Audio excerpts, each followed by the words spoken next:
যশোর ঝিনাইদহ মহাসড়কের নতুন খয়েরতলা তেঁতুলতলা মোড়ে ট্রাকের ধাক্কায় আসিফ হোসেন নামে এক কলেজ ছাত্র নিহত হয়েছেন। আসিফ যশোর পলিটেকনিক কলেজের ছাত্র এবং সদর উপজেলার ঝাউদিয়া গ্রামের মেহের আলীর ছেলে। রোববার দুপুরে এই দুর্ঘটনা ঘটে।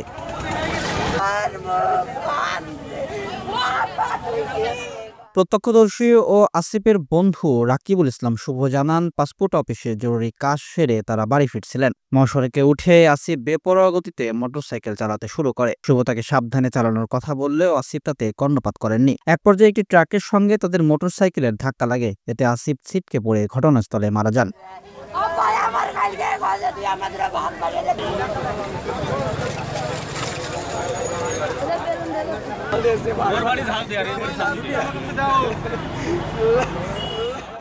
পুলিশ জানিয়েছে, নিহতের মরদেহ উদ্ধার করে ময়নাতদন্তের জন্য যশোর জেনারেল হাসপাতালের মর্গে পাঠানো হয়েছে। ট্রাকটি আটক করা হলেও চালক পলাতক রয়েছে। এ ঘটনায় একটি অপমৃত্যু মামলা দায়ের করা হয়েছে।